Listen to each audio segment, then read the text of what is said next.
Welcome, everybody, to another episode of the Be Fearless podcast. And today I bring you an amazing guest. But before we go into it, if you're watching live on Facebook, make sure that you leave us a like and a follow, and also leave us some stars around there. Let us know if the content that we're bringing you today and every day is of your liking. And if you're looking for some topics in a specific, leave that in the comments. Also, let us know where you're watching from. We love to say hello to our audience all around the world. So we are thankful for your support. And remember, this podcast is for you. So thank you so much. And let me know where you're watching from. Now, today's guest is an amazing person. He is a speaker, coach, sales trainer, and the CEO of the J Group. He's been in sales for over 40 years and has professionally trained over 25 years of those. He has trained and managed in multiple industries like fashion industry, automotive, and both dealerships, and financial services. He believes that selling is more than a craft; it's a philosophy, and this approach has resulted in incredible success for him and his trainees. He's on a mission to help 10,000 entrepreneurs become millionaires in the next 8 years. Ladies and gentlemen, let's welcome the one and only Kelly Shaw. Welcome, Kelly. Hey, thank you, Dagmar. Thank you Hey. very much. I am excited to be here. I am so excited to have you here too. I was reading over your bio, going over your content, and I love what you're doing. I love the way that you're approaching. Also, the new social media environment to bring us the opportunity to learn how to sell. But before we dive into what you do, how you do it, and or some other amazing questions about what are you doing, I want to know who's Kelly Shaw? Who was he growing up, and what was his dream? Oh boy. Well, first off, I've got to admit and be totally frank, I'm not really sure I've actually grown up. And I would say that's one of the first things I think most people have to realize if they want to hit their potential. Uh-huh. Quit growing up. Pretend you're a kid and reach for the freaking stars. I love So that. as a kid, I was my life ambition was to be as tall as my grandmother, which was, 4'11", because I was literally the shortest kid in every school I ever went to, including high school. And we had 3,000 kids in my high school. So I was inhibited. I was shy. I couldn't talk to people. I had a speech impediment. I also came from a foreign country, so I had a little bit of an accent when I was young. I always got picked on. Maybe I have a little bit of that little man's, concern. And I joined the Marine Corps just to get out of the house because I didn't know what else to do, because my father was a 30-year Army Air Corps Air Force vet. I didn't want to do anything else other than play soccer and join the Marines. Well, fortunately, my senior year, I finally grew. I used to wrestle 101 in high school, like 101 pounds. Like, who's that small? Me. Joining the Marines gave me a lot of discipline, and I learned a lot of really great things in life. But when I came out, I had this really weird idea that I wanted to be in sales, but I couldn't even talk to people. And I remember applying for a job, and a gal told me, she called me back, and I thought I might have gotten the job. She goes, "Kel, I could never hire you. Your fingernails look like hell. You didn't look me in the eye. You didn't shake my hand." Like, she went down a list about a mile long of everything I did wrong. She grilled And I was you. like, okay, I can take some constructive criticism. This is starting to border on, like, a little bit too much. She goes, "But for some reason, I can see you have a passion for it. So I need you to go out. I'm not going to hire you. I'll tell you where to go where you might get hired, but you need to join a course." So she convinced me to do the Dale Carnegie public speaking and sales course. And that got me on my way to sales. And I got to tell you, it was a life-changing event. And I learned through that process that sales is It's not a system. It's not a bunch of gimmicks. It's not memorize 64 closes. Mhm. It's really about serving people first, getting to know them.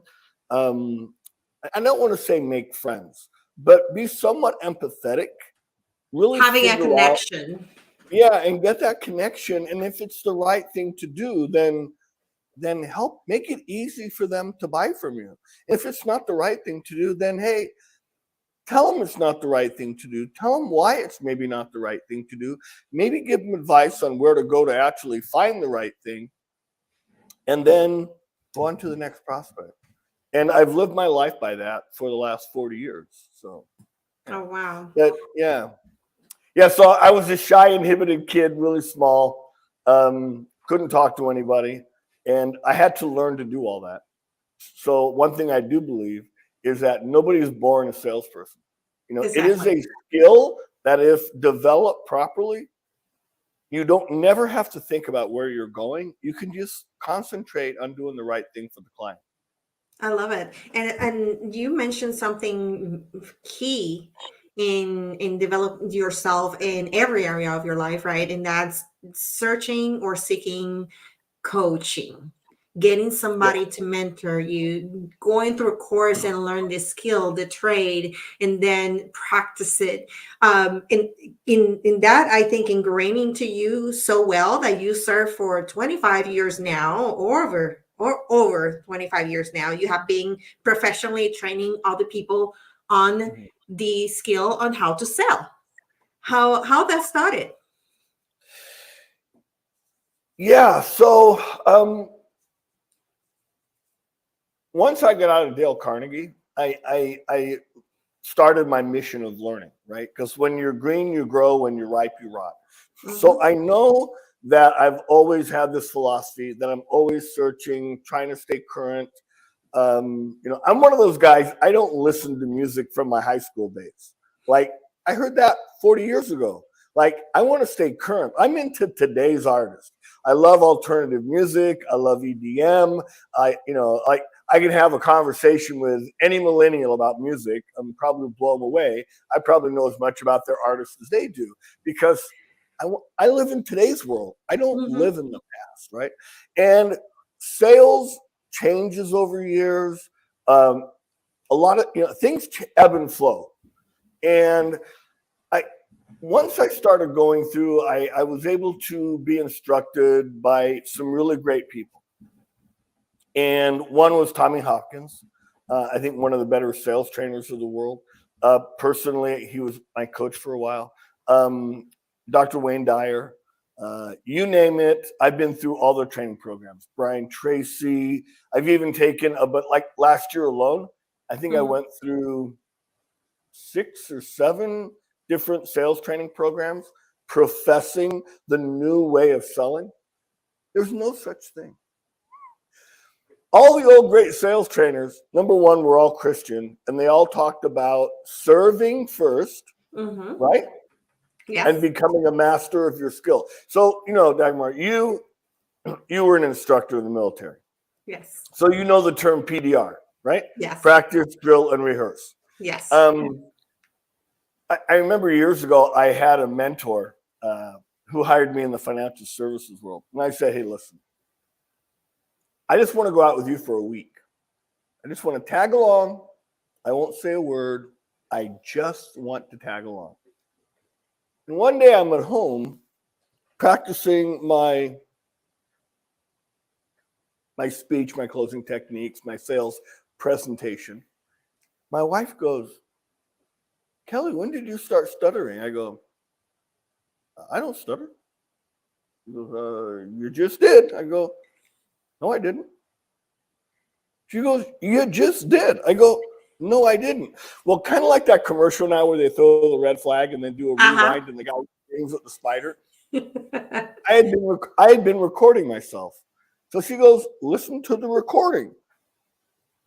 So I listened to the recording. Sure enough, I stuttered 3 different times at 3 different parts of the presentation. And I went, oh, that's because that's where Paul stutters all the time.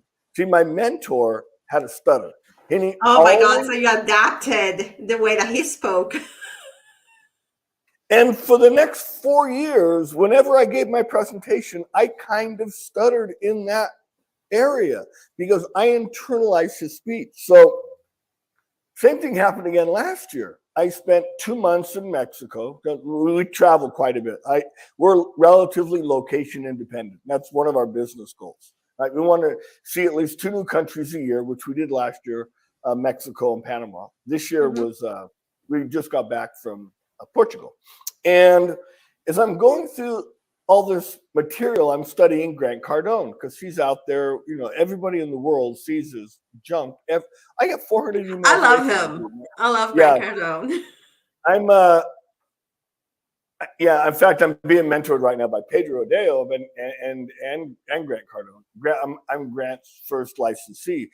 But my wife goes, "Oh my God, you sound like Grant Cardone. You're starting to say things like literally. It's literally." I go, "Honey, I know, I'm sorry, but I'm like immersing myself 8 hours a day, 5 days a week, trying to get all this stuff down." And so that's one thing I've always believed in. Number one is you got to find a mentor, whoever you can really connect with, and you just do what they do. I'm really very fortunate. Tony Robbins is a friend of mine, right? And that's what Tony did, with Jim Rohn. He just immersed himself and he studied things, but he believes in massive action. And so do I believe just do it. That's one of Grant Cardone's big things, right? Like, just do it, figure it out later. Too many people in life want to have all the answers. They want to have the perfect plan. And they keep planning and planning, but they never execute. And I understand, like in the military, you got to have a plan. But like when you get back from every exercise, for every deployment, when you're on a mission and you come back, you go through a debrief. Exactly. And that's another thing I learned many years ago in sales. And I learned from Tony is, like, I used to sell financial services. I wouldn't say door to door, but I would set appointments to go to people's homes. First thing I would do is I'd get my attitude up by doing one of Tony's things, getting my cheat. And I would look at the front door and I would visually see myself coming out of that door 2 hours from now, shaking somebody's hand and saying, "Congratulations, you made a great decision." So I saw the end result first. Excuse me. And then I knew basically what I wanted to do when I was in there, and it's showtime. So number one, I always want to have the end in mind. Number two, I want to be able to have everything I know about my product. I want to know more about my product or more about my competitor's product than they know. I want to be full of knowledge, but I know that things are never going to go the way I want them. So to be able to react, you got to be so trained that you don't have to think about what you're doing next. In fact, you can slow down, you can see what's coming, and you can sit there and ask questions and do the thing that most salespeople hate to do. Listen. Not talk. But you got a point. I mean, when you listen to the person that you're trying to serve, I would say instead of sell, is serve. You actually listening to what their goals are with this purchase. You also listening to their pains, and you also identifying the obstacles that they having and that might be holding them back. So listening basically serves you as a tool to actually serve them and bring them into a close, which I'm going to talk about. I'm going to want you to touch on that soon. But first, you have trained and serve in many industries, like I said before, fashion, automotive, boating, financial services. Do you think that the approach that you teach is also applicable to any other industry? Let's say, for example, real estate. Well, I guess I'm glad you mentioned real estate. If we've got a minute for a quick story. So I met my wife here 5 years ago, and I'm leaving the country. I just sold my house. I'm going on a 2 year, uh, try to figure out the 4 hour work week and work remotely and see the world. So I was going to 18 countries in 2 years. And I met my wife, and of course, my plans changed. I only made it to four, but that's okay. We got engaged in Prague, and I came back to the States to get married and never left again. But she wanted me to go into real estate. And I said, oh my God, that will never happen. They're the worst freaking salespeople I've ever met.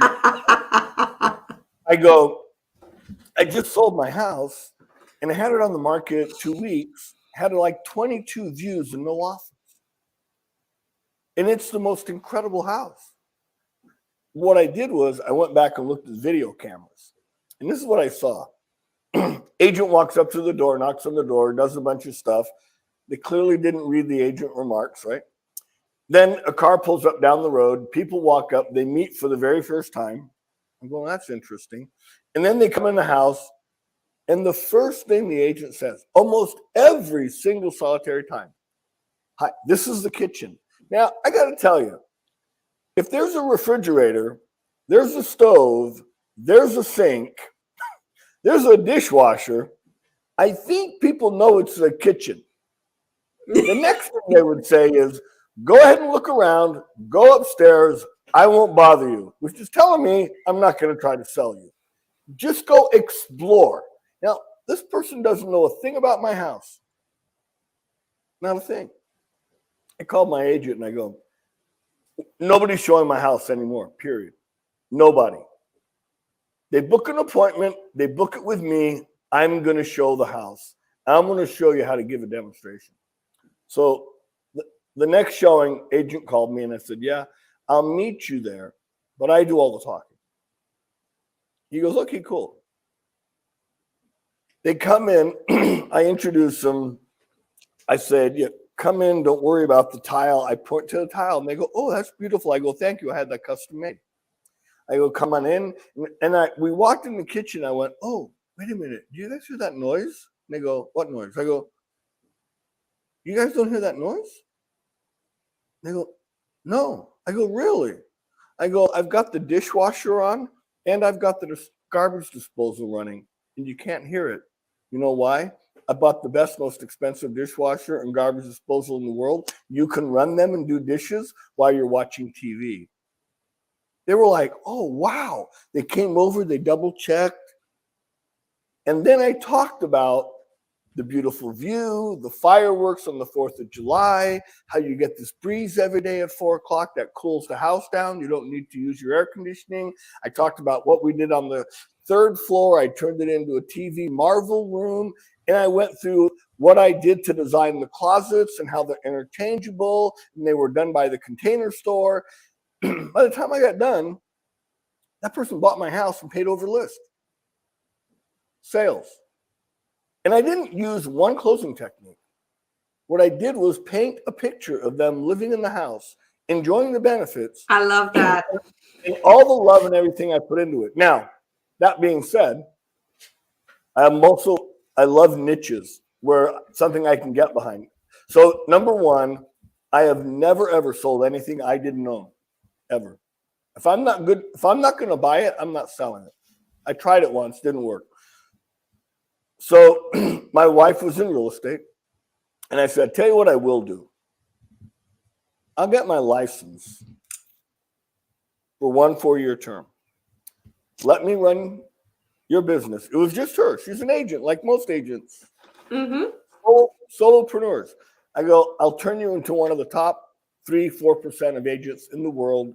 Give me 3 years. I did that in 18 months. Wow. Last year, I doubled their sales the first year. I helped double the sales the next year. I doubled the sales again the next year. So she went from 12 to 20, 20 to 40, 40 to 80, and then a year ago, 137. Wow. She's one of the top 3% of all agents in the world for one of the fastest growing real estate firms.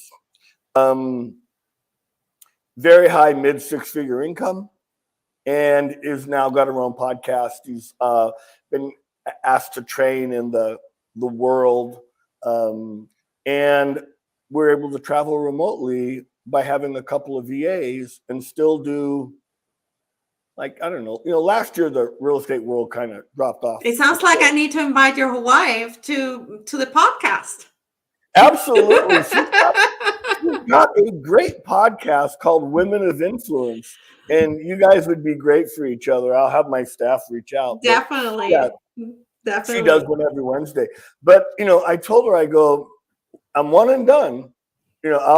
I just want to prove to people that you can be a salesperson, give better value, care more for your client without, being pushy and icky and salesy and sleazy. So, I've done that. I've actually taken a Bayliner boat distributorship from being bankrupt in 1994, 1995 to number one in the world in 12 months. And at that time, it was owned by AMF, that kind of bowling company. They own Maxim boats, Bayliner boats, a couple of others. And they were like amazed. They were like, well, how did you do it? I go, well, first off, I realized boats are only good for one thing: having fun with friends and family. I don't know why you would have a boat other than having fun with friends and family. So I said, I hired young salespeople. I showed them how a boat can be fun with friends and family. And that's all we sold. We blew it up. Same with financial services. I said, here's our app. We didn't use the word avatar in those days. That was before the movie came out. Here's our perfect client. And I did this. One day I went, I've always had coaching. I belong to some really good coaching programs. And I think to be really successful, you have to.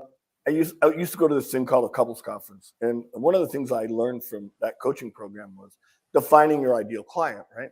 So I went back to my staff one time. I think I had a staff of 5. And I said, hey, guys, do me a favor. Write down your 10 favorite clients. I'm not going to give you any parameters. I want you to write down your 10 favorite clients, what you love about working with them.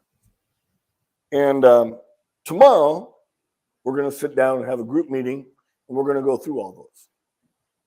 So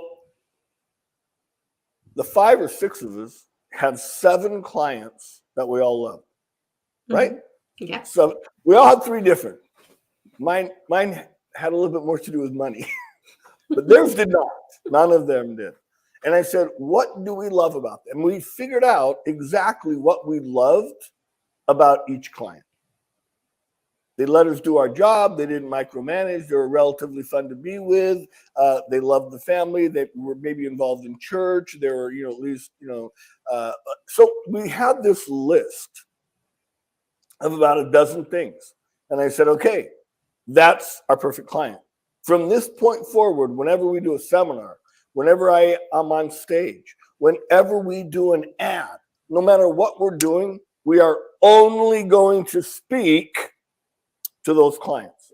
Now, today, we would say, Dagmar, you got to find your niche, right? You got to have the avatar of who you're going after. And we did that. And over the next, 3 years, we were able to do something in the financial services world most people dream of. That's gather almost $100 million of assets under management, where we charge fees. And I could wake up January 1st every year, I'm making $250,000, a minimum. And I didn't have to do any work because I had all these clients already giving me a minimum of a quarter to 50 basis points. So I'm making somewhere between $250,000, $500,000. I don't have to sell. So over a 5-year period, I went from spending about $50,000 a year in marketing to about $35,000 a year in what's called client retention, and did no cost marketing. I didn't have to market. I had my clients marketing for me. That's fantastic. And again, that's how did I do that? Well, through coaching, by being specific of who I wanted to work with, and then serving first. it's always been about serving first. There are a lot of people would come and see me, and I'd say, you know what? I'll tell you, I had a guy come to me one time. He would come to my seminars all the time. Mhm. Some people call them plate lickers. And I said, hey, John, how many of my workshops have you been to? I don't know, Kelly, maybe a dozen. I go, yeah, I'm kind of surprised you're not fatter than you are right now. I mean, the guy was slender, older guy. And I go, have you ever come in and seen me? He goes, yeah, about, maybe a year ago. And I go, okay, did I try to sell you anything? He goes, no, you actually told me all my stuff is good. Keep doing what I'm doing. Right? So I took what a lot of advisors think is negative and I turned Mhm. it into a positive, which is what I always do. And you know this from the military. Don't tell me what can't happen. We have to accomplish this. Exactly. Tell me how we can do it. Exactly. Tell me how. Show me how. Let's figure out a way. There's always how to improve things. Yeah. Always. I know I got off Do on a you tangent there. Hopefully I answered your question. You did. I mean, you did. I have a couple of questions before we finish. Um, I want to ask you how authenticity. Let me just like rephrase that. How authenticity impacts your sales capability.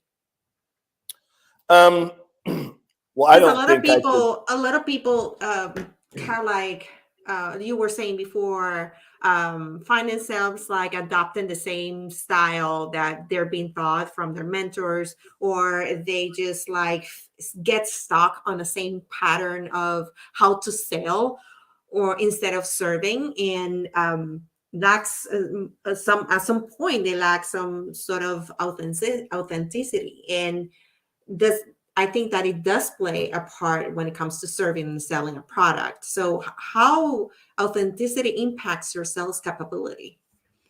Well, number one, you have to be you. My I guess my new favorite thing to say is, "You do you, boo." My wife and I joke all the time, right? And it's like, look, I'm somewhat colorful on. Oops, sorry, I just hit my mic. I know I shouldn't do that. Like you got to be you. Like no matter what you do, you can listen to somebody. You can use their vernacular. You can use this, but you still have to be you. If you're not authentic, it will come through. And people, it's kind of like if you're trying to sell and all you're thinking about is money, people can feel that. They can smell that. It's like that's one thing I've learned many years ago. Like I can never think about the money, can't think about how much I'm going to make or how much I'm not going to make or how tough things are. And my wife just walked in the room. She just got off another call herself. I would have her come on camera and say hi, Dagmar. Oh, Um, yeah. yeah, come Hello. on. She doesn't have any makeup on. She's still in her pajamas. But we were just talking about your podcast, baby, and Dagmar's podcast. Hello. Hi. Now, you can tell, even with no makeup, that I clearly married up. So I'm good at sales. Yes. Yes, very good. Nice to meet you. Nice But, meeting you. we talk about that in not only her business, but in my business as well. Like, you cannot be somebody else. Like, you could love Grant Cardone and Tony Robbins, but I'm not them. What I can do is be me and still make high six-figure, low seven-figure incomes a year by being myself and serving. And if people love you, they love you. And if they don't, hey, that's fine. Like I said, I don't want a bunch of brain damage. Whenever I would give a seminar, I wanted to turn half the people on. But to be quite frank, I want to turn the other half off. I don't want to waste my time with them, which is why it's so important to understand who your avatar is, who not only you are, but who your clientele you're going for. And if you can't be yourself, how are you ever going to serve those people properly? So Exactly. I think not only should you always own your own product, so you put the blinders on, you've made the greatest sale, which is a sale to yourself about your product or service. But then you got to be yourself. And if you're yourself, that's how you get raving clients. Because Yep. we've all been in the old days. They had these things called I think they're called radios. Uh-huh. They today we stream everything, right? But in the old days in the Yeah, car, there were radios. radio. And I you don't could want to go go back like, in either, but it's yeah. radio. But if you're in your car and you turn your radio to 98, if your favorite station is 98.7, and you turn it to 98.8 or 98.6, you still may be able to hear it bleeding over, but it's not the same. And that's what communication is all about. See, sales is really just about communication. It's about taking your enthusiasm for a product or service and transferring it to the other person. Once they get as excited about it as you, then you just got to make it easy and fun. In my case, fun. Fun. To buy. I love that. Fun. Yeah. Yeah. I love that you said that selling is more than a craft. It's a philosophy. Can you kind of like give us a little bit of what that entails?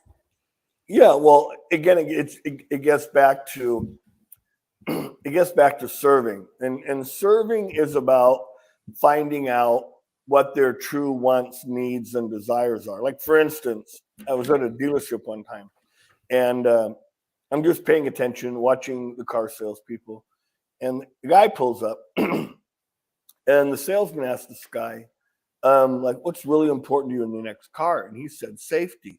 And the salesman starts going into this crumple zone, roll bar, blah. I'm like, and I intervene like right away. It's like, stop.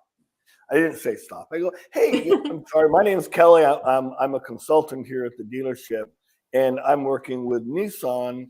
And can I ask you a question? And the guy goes, sure. Mr. Jones, you said that safety is your concern. Can you explain to me in a bit more detail exactly what you mean by safety? He goes, well, yeah, my wife's a flight attendant. She flies into LAX sometimes really, really late at night. And I want to make sure that she doesn't break down on the side of the road or have any issues. And if she does, I want it to be taken care of right away. So, and I go, oh, okay, I get it. So what did I sell? Reliability, 1-800 call, push a button, call this number, free roadside assistance, but nothing to do with crumple zones, getting into a car accident, airbags, right? A lot of salespeople don't use the magic word in sales. What's that? Why? Yeah, why? Like, how, Dagmar, that's really interesting you say that. Why is, like, you've done this in the past and it hasn't really worked out for you. Why do you think you're going to do it now and it might work? Why is that important to you? Like, I think why is a great question. Most salespeople are afraid to dig. So again, is the why what gets you to the close? Yes. Look, the why is what gets you to a millionaire.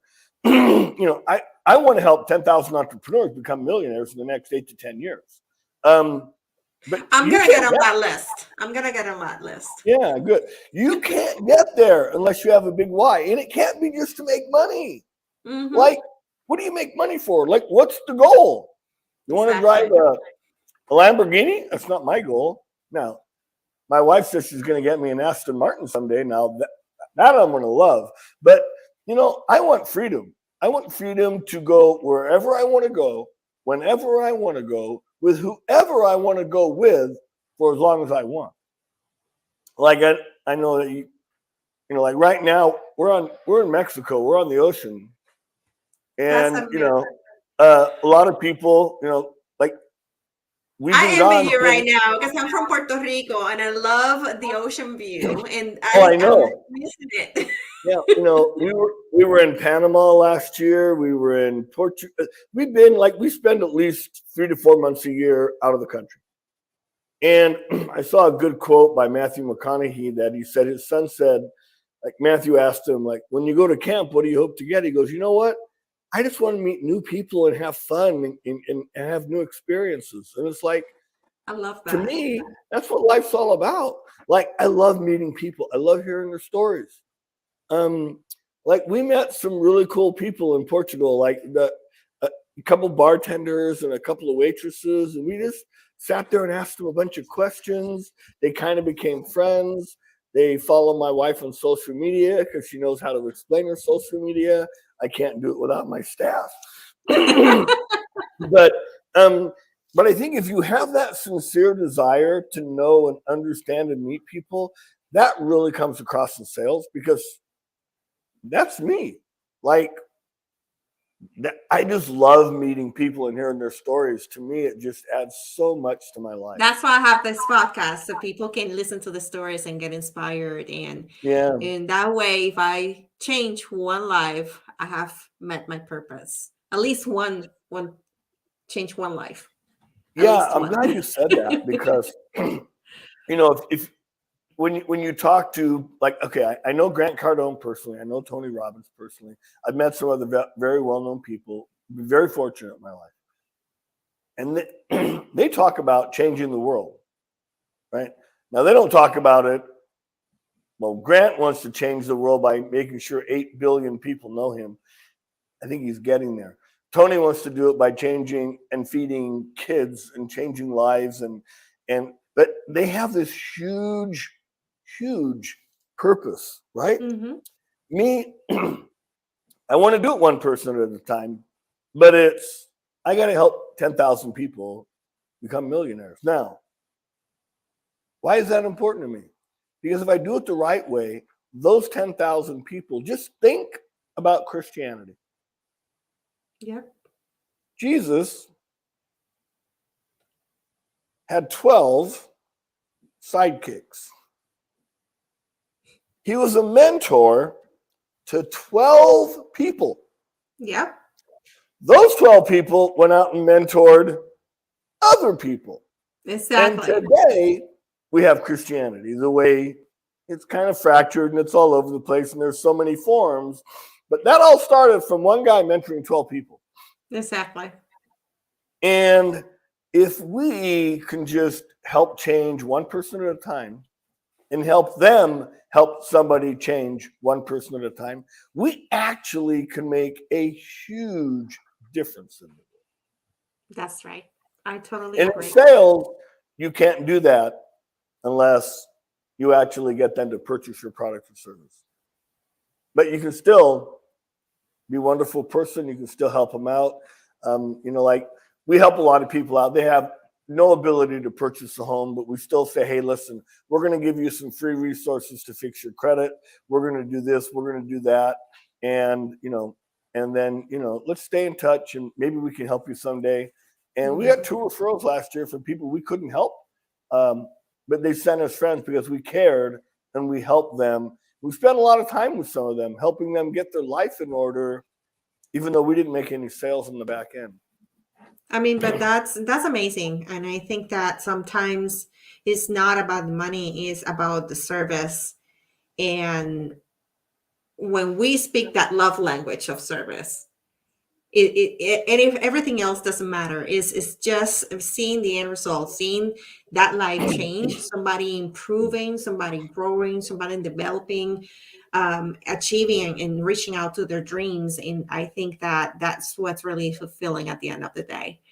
I'm gonna say thank you, Kelly, for everything that you have said today. It's being really an honor to have you here.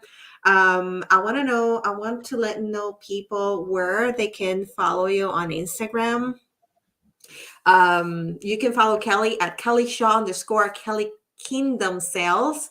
You also have we were talking before we started the podcast. You have a program or a freebie, an ebook, right? The ebook Yeah, thing. I've I've got a book coming out, probably my 3rd book actually, called Frothing at the Mouth. It's about getting clients excited about your product or service. And I've kind of reconfigured the first chapter, taken a few snippets from the other chapters, and turned it into a free ebook. So if they just go to kingdomsalesacademy.com, they can download the ebook. They just have to give us their name and email. If they'd like a 15-minute free call with me to talk about sales, they can put their phone number in there. And they can download that. I believe it's available today. We were redoing some of the graphics a little bit over the Mhm. weekend. But yeah, just go to kingdomsalesacademy.com. It's a really nice little fun book. A lot of it's about mindset. A lot of it's about sales. A lot of it's about doing the right thing for the clients, and the 7 mistakes that most salespeople make. That if you just avoid those mistakes, you'll be a lot more successful. So, KingdomSalesAcademy.com. Yep. Awesome. And by the way, So Dagmar, it's been my pleasure to be here. I'm the one who's honored. Thank you very, very, very much. thank you. Thank you so much. And I look forward to hear more from you. The doors of this podcast are always open for you. So whenever you need to come back, just let us know. And we will be bringing your wife here to the podcast because I definitely want to interview her. Absolutely. Sounds Aw- great. Awesome. Well, thank you so much for being with us today. You guys have been an amazing time. You go back and replay this episode, okay? Because there's so many nuggets that you can take out of this. And Kelly Shaw is amazing. Don't forget to follow him. In the meantime, like always, don't forget to unlock your potential and be fearless. Bye.